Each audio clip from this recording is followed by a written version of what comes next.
it's time we're going to go ahead and unrack these. So we're going to get the linkages off first, mark everything, that way I know where it goes, and then once we get all the linkages off, we don't really have to worry about the hose too much, except for the fact that you have a T here, and that T goes to two separate places, goes to two different T's. T's.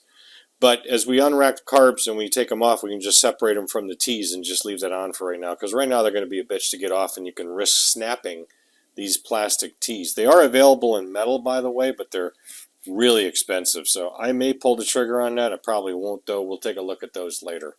But let's get the doodad and diddly bits off, and then we'll take it from there. So we'll do some marking, and then get this main linkage off. And of course what this linkage does, it just connects the two sides. All right, it connects two racks, or the two halves. Now if you look at the Valkyrie video, I point out in the Valkyrie video that big long one, I love it when I say that, is got small little bearings in it. These do not, but they do have a certain orientation of little washer and a little cone shaped nylon thingy and a little like doodad, and there might be a bushing in there. So when you take these apart, the best way to keep them organized so you won't forget is to just put them on a little piece of wire in the orientation they came off, and then just leave them in your bins. That way you can look at it when you put it back in. I've done this enough, so I'm not going to worry about it. I'll just, take them off and make a mental note of it. But, and as far as where you want to put these in whatever bin, put them wherever you want. But there's a little welcome back cotter pin here. The older guys will get that one. And then we'll pull those out, and we'll get this at least off one side, because down here it's a little harder to get at, but we'll get this one off. We don't need to pull it off both. We just need to get it off one side, right? Come on, you little prick. Of course, I just stabbed myself with it, but these little welcome back cotter pins are very small, and if you need to replace them locally, I recommend Ace Hardware. If you go to Ace Hardware, at least the ones down here, they have these. They have these little tiny ones, and they're like in a copper or brass form, and so they're perfect for this. That's what I've used in the past. All right, so now what you can also do is just take them off in order, and then stack them in the order they came off, like this. You see what I'm doing? And then when you pull this off, if you can, which you can't till we unrack, oh darn, it ain't gonna work. All right, so what we're gonna have to do is we're gonna have to, sometimes you can slide these off, and I really don't want to have to reach in here and do this one. Sometimes you can just slide these off. There's enough play in them. Don't force these if they won't go. And sometimes you can pop the innards out, but this is a little brass bushing in here. So we'll just leave it until we can split the carb and just slide it off that. But either way, you can just put these back onto this pin, and then slip the cotter pin back in, and then leave it that way, and you know what order it goes in. But you can see there is another one on the inside here. It's just a little nylon. They're all little nylon pieces or plastic or something. Washer inside there. Kind of see that? I'm going to get some light on it so you can. You're going to see you got a little one in here. And then this is brass. And it's really just very simple. It's just the metal one goes on the outside. This little conical guy goes this way, facing inward. It's like a spring washer, but it's plastic. That split one. And probably got one on the inside there as well. But no, it's a regular washer, nylon washer. So we'll get that off later. Like I said, I just don't want to mess with this. These are a pain in the ass to get off. I don't know. Let me give it a shot. If I rotate it back, I can maybe get it off. It's just a pain in the ass sometimes, but because then you got to hold this. But I can kind of get at it here, so let's give it a shot and see if I can get this one off. It's not too bad.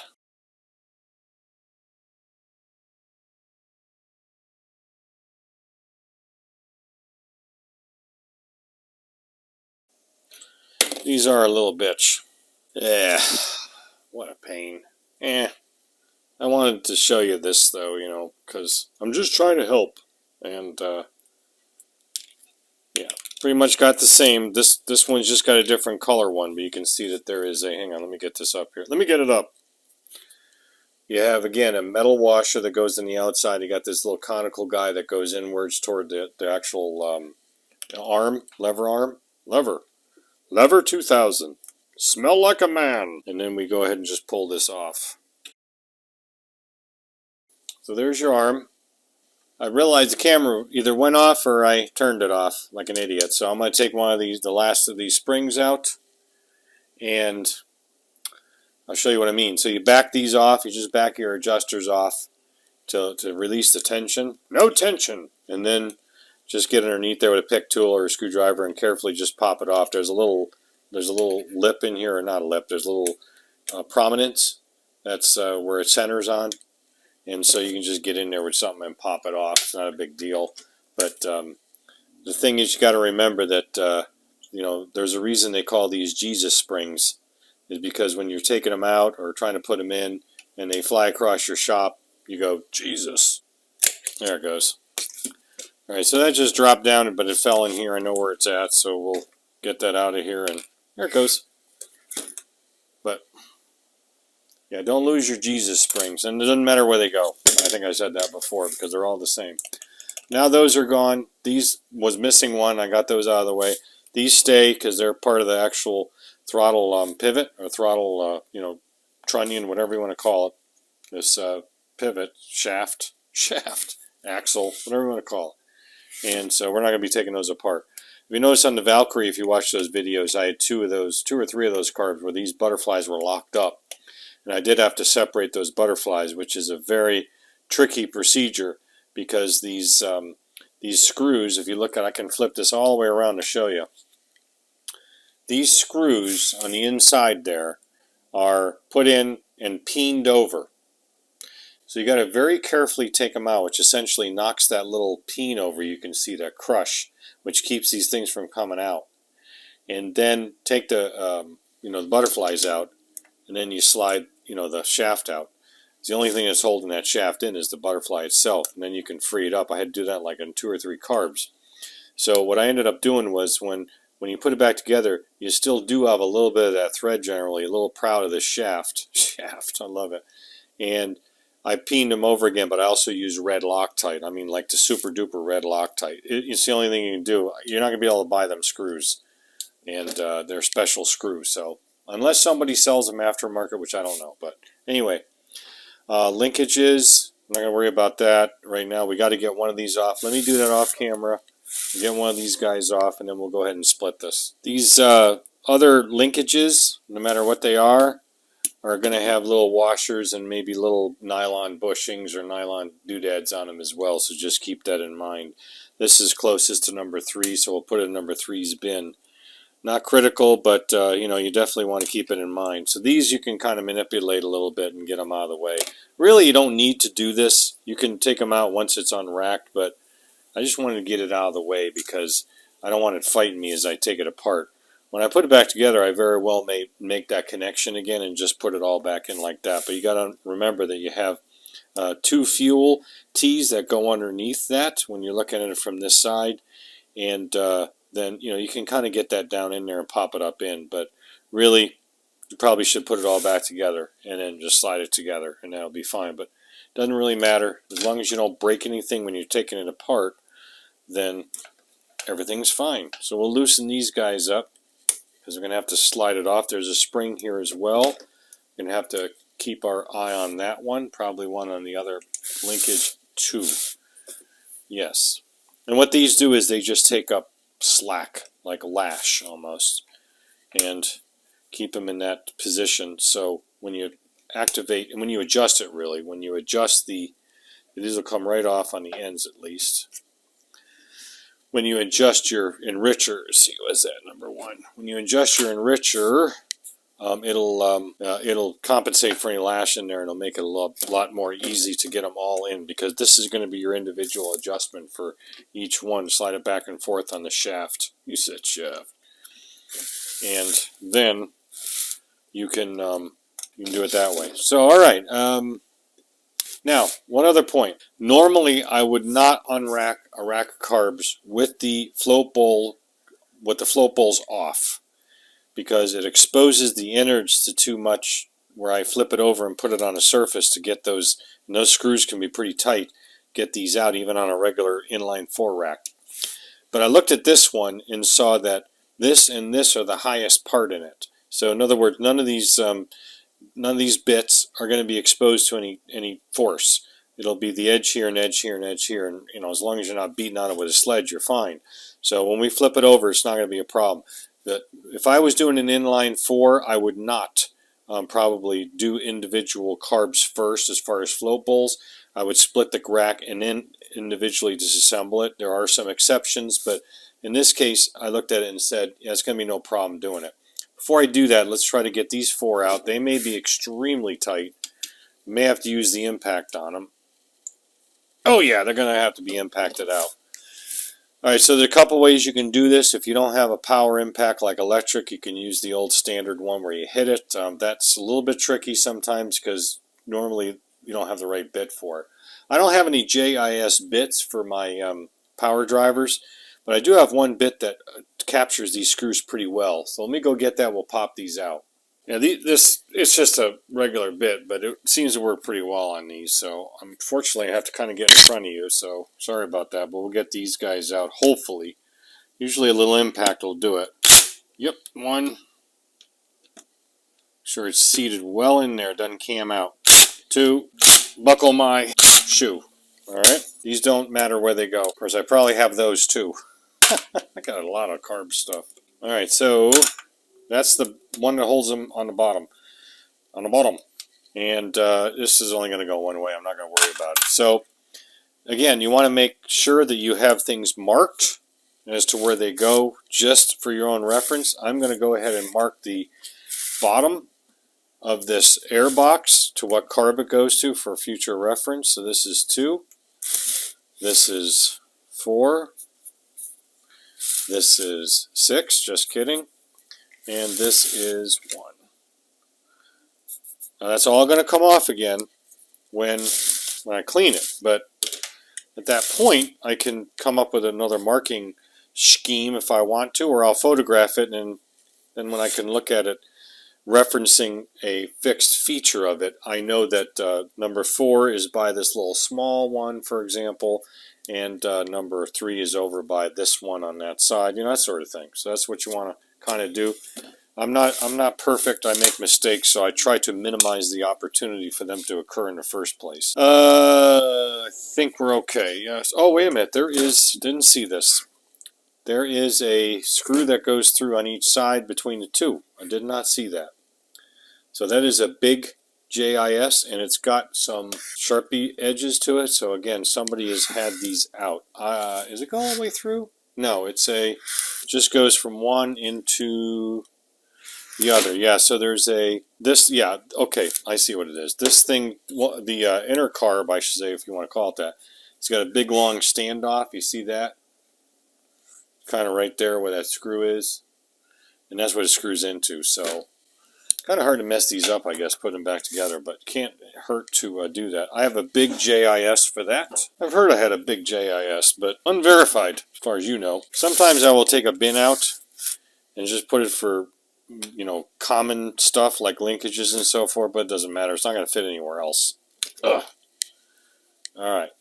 Okay, now we're going to turn it over, and this is where the fun begins, maybe. Let me get you up a little higher. I'm going to get it up higher. We're going to take a look at these guys in here. First thing we need to do is bend these little tangs out of the way and uncover the screws. See how they really look. Oh man, that's chewed up, baby. And somebody's been in here and this one's good. That one sucks. Come on. Jeez, hands work. That one down there is okay. This one sucks. And you can glance at them and rub your finger over them. Just be careful.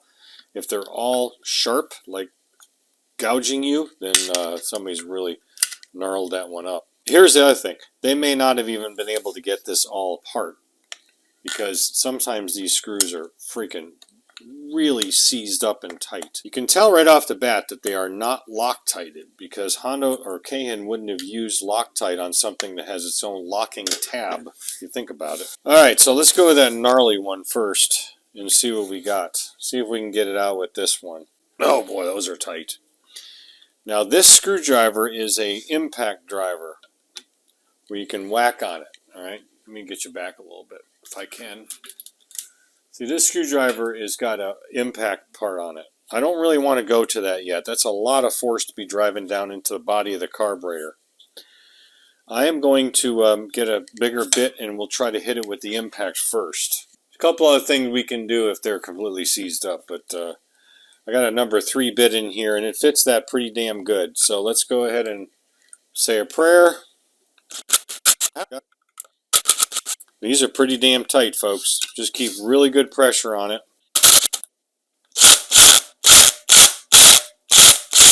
I'm losing a battery is what it is. Hang on. I gotta change batteries. I gotta get another batteria, which is right above you. Uh-oh. What happened? Okay. Alright, folks, we're on hold because some dummy didn't plug in the charger for my 18-volt DeWalt. And the only other one that's got the ass to do it is this Bauer. This one, really. This will crank, but I don't want to use the 3/8 socket bits on that. They're not as good as the one I got here. So I got to wait for a battery to charge up, and then we'll come back to it.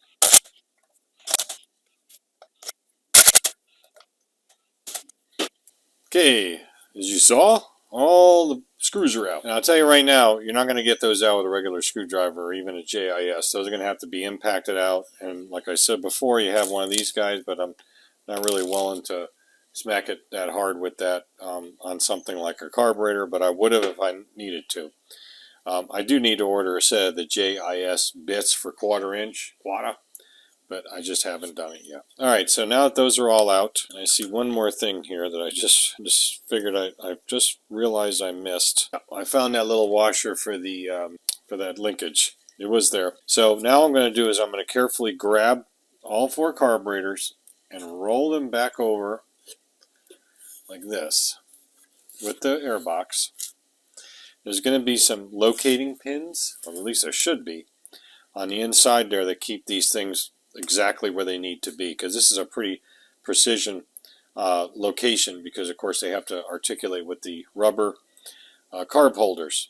So now we have all these springs out, linkages are disconnected, so we should be able to start breaking these apart very easily, like as a pair, because we don't want to stress the fuel tubes or anything like that.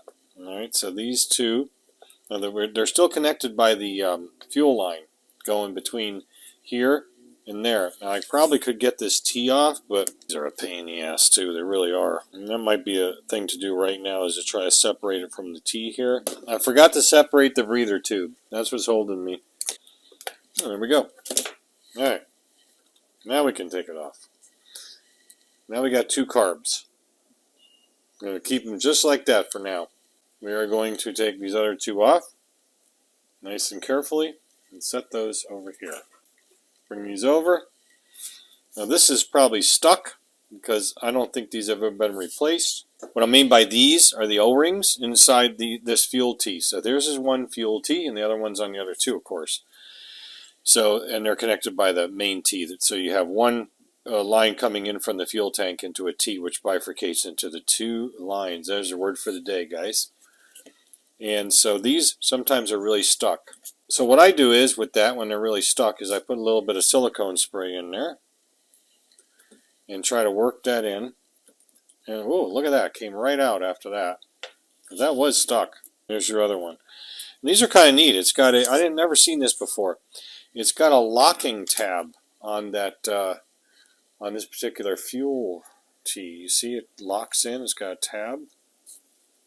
A little tab right there, so it doesn't rotate, because a lot of times you can just rotate these around and get them out. I'm glad I didn't try forcing it.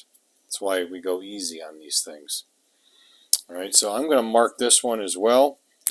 This is for number what? This is 4. Really, that's all I have to do, because it's only going to go one way when it's plugged in at number 4. We're going to clean these, but we'll just remark it at a later time if necessary. And the same for the vacuum T, which we'll do in silver. Number 2, and there's your spring that came off of that shaft. We'll put that on number 4. We'll put that in 4s.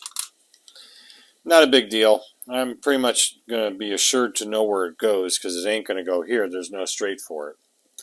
We'll take that out. We'll also, I'm just going to mark this too. Like I said, I like to mark everything. That way I just know. And we'll do the same on the other two, and I'm going to lay these out and organize, and then I'll show you a couple more things, and then we'll close this particular video out. So now it's time we got to get the tops off, pull the vacuum diaphragms out, and take a look at them. Now remember, there's a spring in here, a big spring. It's not very strong, but it's a big, well, sometimes it ain't a bit. Sometimes it's big, sometimes it's not. Heard that before. Oh, it's a pretty big one.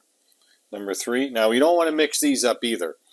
There are certain times on certain bikes and carburetors that these springs are actually different between the carbs as well. I don't know if it's the case on this one, but I'm not going to take any chances. We'll just put it in number 3's bin. My first glance at the vacuum diaphragm looks that it's pretty good.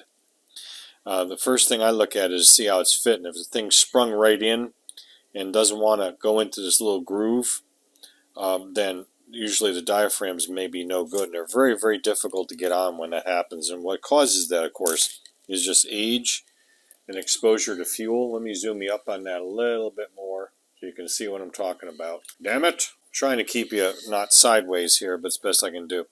And you'll notice on these diaphragms also that they have a little doodad tab on the side of it that will go around. Where's my little thing? If you're looking for your little thing, you're in the wrong place. There's a little tab right here on the diaphragm. This is a part of the vacuum circuit for the vacuum diaphragm.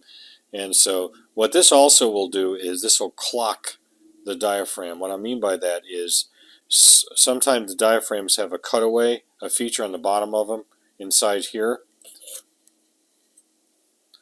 Sometimes they're dead flat. I don't know about this one until I get it out. A lot of the round slides and flat slides have that, but since there's no diaphragms in those, you don't have to worry about it.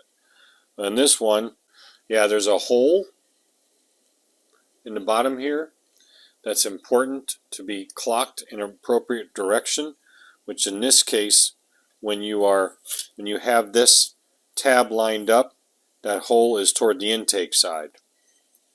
So let me show you that again. There's a little hole right here. See it? On the bottom of the slide. And if you line this tab up to where it goes on the carburetor, where the little vacuum port is, okay, then that hole is toward the front. And a lot of times that's the case. These things have to be clocked a certain way. I'm only mentioning this because you can replace these diaphragms. There are aftermarket solutions for it, and I don't remember the name of the place. I've done it on the Magna. I did it on the Magna years ago, long before I was doing videos. There's a certain order of operations that has to occur. You actually have to cut this little ring off, and with a pair of dikes. And this is really what holds this up in there. You snap it off, and I forgot what the kit comes with, but it comes with an alternative to put that on.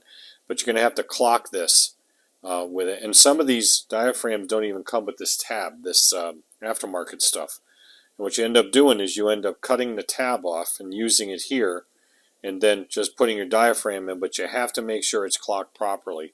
So it's one of these things that when you're dealing with aftermarket in these, it can be a little tricky.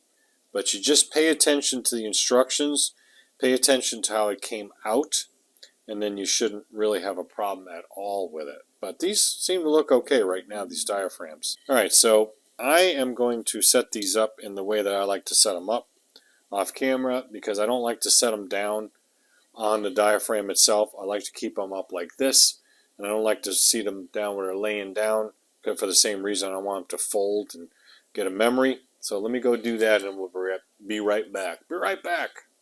Alright, almost done for this video at least.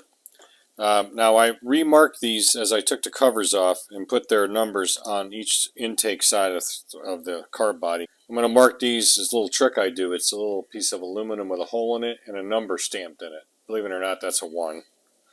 And then I put it through the one of the holes where the top covers go, diaphragm covers, and then just twist it up.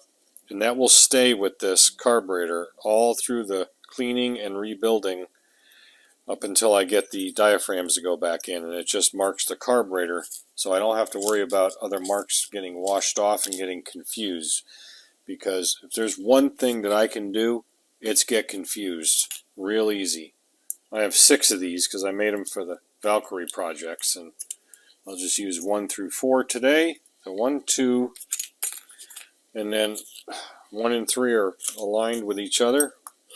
Number 1, 3, 2, 4, and this is toward the front.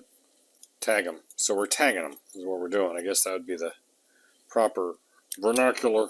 And that's pretty much it. And I just have to organize some of the common parts like the fuel tees and so forth, which again are marked, but we'll deal with those individually. What I do with these is, because they're marked, I just wait to the very end. And so when I'm ready to put these back together, I'll just kind of make a mental note as I'm working on each one that this side goes to 1, and pull the O-rings off, clean it. I'm going to be putting new fuel line on. I haven't gotten that yet. And then we'll just take it from there and then just put it back in and remark it even if we have to after it's cleaned. And I don't worry about that right now. Car bodies I get a little bit more anal about because it's too easy to swap them back and forth. But these tags on it, not an issue. So the next steps are, this stays because it's part of the choke thing, the actual arm. I'm not sure if I can get this plunger out though. Oh, I can't. I remember now. This is going to have to come off. That is one of the damn problems with these V4 or the VFRs or the VF carbs as well. You can't get these choke plungers out without disengaging this arm on each one. If it has an arm, I think all of them have some sort of an arm. Some are shorter, some are longer, like this. And I think this is the only long one because the cable goes into that. Either way, you're going to have to take that off. So you got a spring, and there's going to be it's a square, or it has, not square, but it's a probably an M4 or maybe an M5, probably an M5 with flats on it. And this has flats on it, this little bracket. So it just clocks it that way and locks it up so it doesn't turn on its own. So I am going to have to take those out before I clean this. Unfortunately, I do remember that now. That was kind of a pain in the ass on the VF carbs when I did those, but VF750. But now let me just summarize here and kind of wrap this up. Number 1, I'm not sure I have these O-rings, the big ones, where it goes into the actual air box. So we're going to save those. I'm not going to take them out with a pointy tool. I'm going to take them out with a little plastic one. We're going to save those. I'm not sure if I have them. I don't believe I do. This was something I looked up and just didn't seem to be available. But these look pretty good and they're not flat. So we're probably just going to reuse those if necessary. Number 2, as far as these vacuum ports go on the side that I indicated early in the video, I'm not really sure why they are here because we are not pulling any vacuum off of that either for a vacuum fuel cock or for synchronization. I showed you that where those go on this particular engine. We'll inspect these caps and if necessary replace them. Do not buy the Dorman caps at auto parts store and put those on one of these applications and expect it to last more than about 2 hours because those are pieces of crap. Get some good quality caps online or wherever you get them from and replace them. Sometimes these are cracked, sometimes they're not. Number 3, again, organization is the key. This looks like the place just got hit by a bomb, but it really is fairly organized. I have everything in its individual bins. This is what I ended up doing with the diaphragms, just a box with some holes cut in it, and those are labeled as well, numbered I should say, 1342. So we're going to leave those right where they're at, or not here, but I'm going to put them aside on one of the shelves and just cover it up gently with one of those grocery store bags to keep the dust and crap off them. We will deal with those at the time that we go to put the carbs back together. All I do now is inspect them and take a look and see if the diaphragms look good. They should have these little pleats in them. They shouldn't be like cattywampus when they're like this, and certainly no tears or pinholes, which they don't look like they have. Alright, that's it for this one, guys. As always, thanks for watching. You can see that this view is a little different from the content in this video because now I have parts, and I'm shooting this a little out of sequence a little bit later, a couple days later, because it's just the way it happens when you're producing videos. And I'm going to have a separate video, yippee, on these aftermarket parts, how to identify whether you got good aftermarket parts or not, and also delve into the innards of the carb circuits a little bit more so you can be assured that they are completely clean and ready for reassembly. We're going to discuss some jet stuff, whether or not you got good aftermarket jets, whether to reuse the original ones, things like that. Well, again, we'll cover that separately. So we definitely have to close this one out. As always, thanks for watching. And don't forget, don't just repair, restore. Catch you on the next one.